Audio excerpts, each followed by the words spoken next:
All right, hello, I'm here with Robert Likarish, founder and distiller at Ironroot Republic Distilling. Thanks for coming up and visiting today. Thanks for having me. I've got to say, Dennis is a haul. It's a drive up here from Austin, that's for sure. It is, but happy to be here. See, we got stills behind us. When you first walk in, you get all those glorious smells of what a distillery is like, the corn and the fermentation. Whiskey and CO2, all the fun stuff. Yes, exactly. But beyond that, y'all do what you're seeing here is producing world-class whiskey, and your awards have improved that.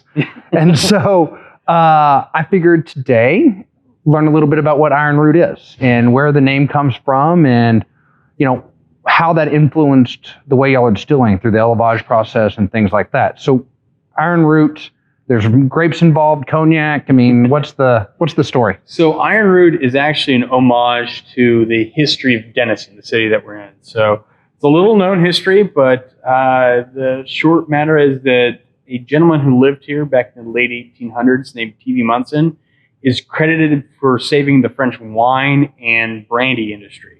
Okay. And so what happened was that back in the late 1800s, there's this we have diseases all over the planet. Specifically, this one's a grape disease that was here in the United States. With the advent of the steam engine and faster travel between Europe and America, that disease that lives basically in little tiny weevils called phylloxera transferred from the United States over to Europe. And essentially, it was like smallpox hitting European grapes. It wiped out over 80% of the French grapes, had gotten into Germany and Spain and Italy. And was just decimating European wine production. Obviously, the French are big fans of their wine, so they freaked out a little bit.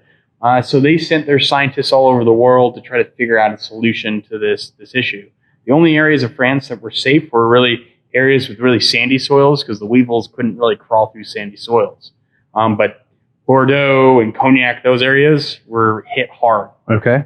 So there was a kind of a crazy guy here in Denison, Texas, who had decided that he loved wine and wanted to grow world-class grapes here in the United States. But after a few years after planting them, they would die off because of all these diseases we have here. So he found this Texas grapefruit that was highly resistant to not only drought, but also to phylloxera, because it has really thick roots and the weevil couldn't dig into the roots of the grapes. And so he was able to start grafting those European grapes on top of this Texas grapefruit. Once he had started doing that, saw the success, the French were able to come to him through connections to the Smithsonian of all places. Like, hey, there's this dude out in Texas doing some things with grapes. We don't know if it'll be helpful, but give it a shot. Go check it out. And it turned out that was the solution. So now a large portion of French grapes are actually grown on this American and Texas grapefruit stock. That comes from here in Texas.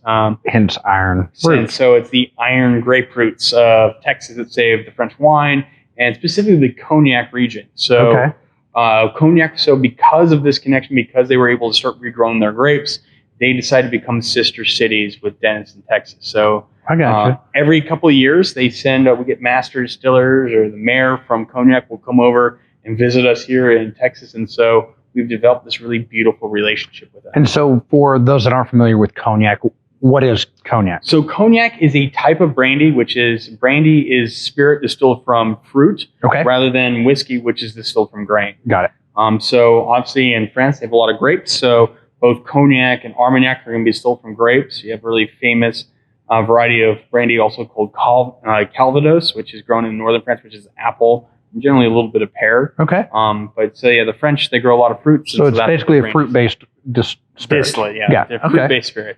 And so they age it though in barrels as well. Yeah, it's correct? be aged in barrels for years and decades. When we were over in France in November, Marcia and I had the pleasure of tasting cognacs that were over 100 years old. Wow. Which is crazy to think about. Stuff it was fantastic. Yeah, it was. They had been in barrel for 80 years and had taken out and were aging it in glass now. But it was distilled in 1895. That's insane. Yeah, and it still exists. Super cool. Still exists. Okay, so y'all go over there and they come over here. Mm-hmm. Y'all have adopted, and y'all are one of the few in Texas that have adopted the élevage process of aging whiskey in the barrel, correct? Correct. So early on, one of the distillery distiller masters here in the U.S., Hubert Germain-Robin. His philosophy has really had a huge impact on us. And so we started learning from him, took a number of classes from him, and then brought on Nancy Fraley, which, if you guys know Still Austin, she does work with them as well. Yes, she does. And so that's where a lot of these brandy techniques have really integrated into what we're doing.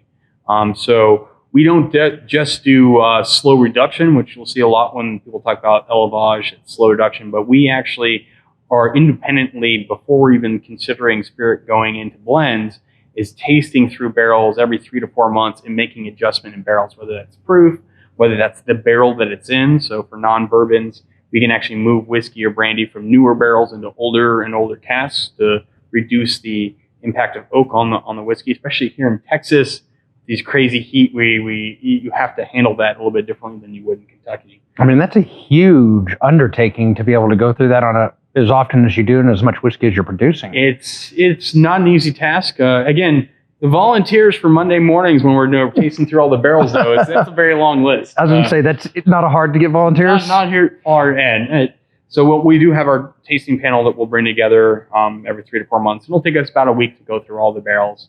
But so we have that part of the process. You also have, for us, we've actually moved into larger barrels. So we're not using just 53-gallon barrels now. Wow. The majority of our barrels are actually 63 gallons. And again, that's part of that process of we're looking at how do we slow things down, which is kind of the French thing that kind of got beat into us was two things. One, terroir, flavor of the land. That's why we use the heirloom grains. It's why most of our grains grown within 60 miles. 95% of what we use is grown locally. And then also slowing things down. Slowing aging in Texas. You are fighting an uphill battle, my friend. It is an uphill battle, but it's one of those things that's over 5 years learning how things age, specifically here in this region, and how do you handle that and what's the best way to do it. So one, we're doing for non-bourbons using used barrels and approaching it a little bit that way. But we also have, for bourbons, we actually are going to larger barrels. So 63 gallons, so they're 20% larger than a normal barrel. Which will help slow it down. Slow down extraction. We're going to slow down the angel share. And so from us, the hope is that you're going to see 6, 7, 8, maybe 10-year-old whiskeys coming out from Ironroot in the future. So what's the average age right now? Average age of our whiskeys right now is about 3.5 years old. Again, pretty standard in Texas. Yeah, it's pretty standard for Texas. Again, we're only 5 years old. We're almost 5 years old, so we're not quite 5. We do have barrels that are 5. That will be 5 in August, and we'll be continue getting older. Awesome. So you will, again, this fall, you'll start seeing a few 5-year releases from us. Okay. And then after that, you'll start seeing some 6, 7, okay. Some fun stuff. Well, those are some exciting things coming, and I know. So let's talk about the whiskeys that you have out now, because you have a handful out. We do. So the flagship, which is mostly found or that you find most readily available in Texas, is the Promethean, correct? Yes. All right. So what is the Promethean? Promethean is going to be, so we have 2 different profiles for bourbon. We have the Harbinger line and the Promethean. Okay. Promethean is going to be a little bit higher rye content and also focus more on the flint corn that we're using. So a lot more leather, dark chocolate. It's going to have a little bit more spice to it. Cool. Compared to what we consider to be darker flavor profile. Okay. And then you mentioned the other bourbon line, Harbinger. Yeah, Harbinger is going to be a fruitier, sweeter. I get a lot more like dates. There's a little bit more European oak that's going to be used in that particular line. Which both of these bourbons have won awards, multiple of them. Correct. But the Harbinger took home the gold buckle from the Texas Whiskey Festival for best graded glass bourbon in Texas. That's right. The Promethean took home silver in 2018. It did. So not only do they have worldwide winning bourbons, they have Texas award-winning bourbons. So for whatever that's worth to people. Okay, so then those are your 2 bourbons. And then you have some things that you have a corn whiskey, which if you're not familiar with, you come down here, try it. But it literally won the world's best corn whiskey award. So literally you can get the world's best corn whiskey here in Denison, Texas. That's right. And it is the Hubris. Hubris, yes. So what is That's our purple corn mash bill aged exclusively in European oak. And it's, again, it's one of the older whiskeys that we do. Again, it's corn whiskey, so it's going to be in used barrels rather than brand new barrels. But it's very deep, very rich, very viscous whiskey. Oh, yeah. Especially at 117.8 proof. It's not going to burn you like you would expect with It a does high not. proof, but it's going to have the viscosity and intensity of flavor. I wouldn't have guessed that just a little bit ago, that it was 117 proof. So you said it's one of the oldest. How old is it? So this year, so the 2019, which was released in January, would have been the youngest barrel was 29 months. The oldest, it was 3 barrels, so it's 29 month, 39 month, and then a 46 month blend. So then that's the corn whiskey, and then you have 2 other lines that are out now. Right. So you've got Icarus, which is going to be a little bit more limited than even Hubris. It basically was here at the distillery and then just North Texas, but it was Hubris that we took and we aged further in both port casks and peated malt barrels. So it is a corn whiskey that is cask finished in port and peat. Right. Now, are you doing them separately, or are you splitting it up and then marrying it back together? Yeah, they're split up and then married back together. Again, which is what I'm drinking right now. Oh yeah, the joke with this one was that corn whiskey is kind of the redheaded stepchild of the whiskey world. Yes, we've got a lot of gingers making whiskey up here, so we take a lot of pride in that. So we're like, well, what would happen if we took this least respected whiskey and we treated it like a high-end scotch? And so that's where the wine finishing and the peat came into effect to age it and really put it a different twist on corn whiskey. It comes together nicely. It's fantastic, isn't it? It is. It's and if I'm not mistaken, y'all had some at the festival last year, which was the first time I got to try it. Yeah, that was the bottle that lasted the least amount of time. Yeah. That one was gone very quickly. Well, you put a corn-based, basically a corn whiskey. You put anything aged in peat in front of a crowd like that, it's gonna fly. It's gonna fly pretty quickly. All right, and then so you have one more that it's only available here, correct, at the distillery? So you're talking about esoteric? Yes. Esoteric will be available again. We're actually out of it currently. So it will be available again at the end of the year.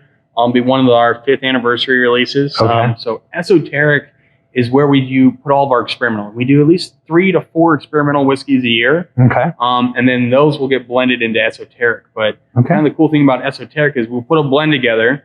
Half of it will then get put back in barrel. The other half gets bottled.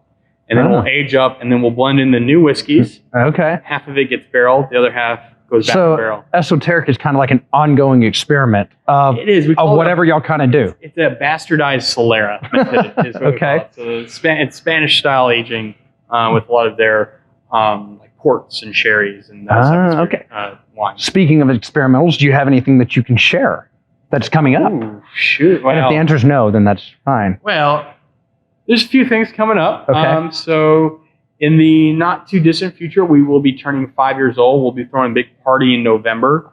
That will be doing a 5th anniversary release. We'll first have a special release of esoteric, but we'll also be releasing a 5-year-old bourbon that we've been curating for a long time. So we're really excited about that. If you want something that's high proof and just intense, then it's going to be every bit of everything that we've got.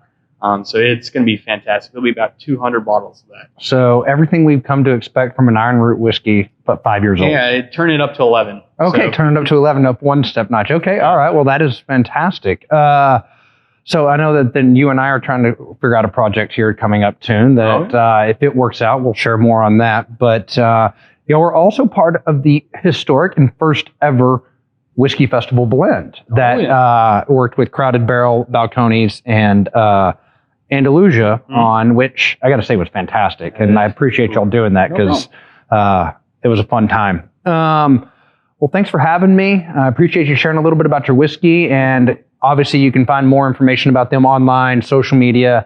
Sign up for their monthly newsletter. And you'll get to learn out about all the corn that they're experimenting with and some of these other upcoming projects. But until then, cheers. Cheers.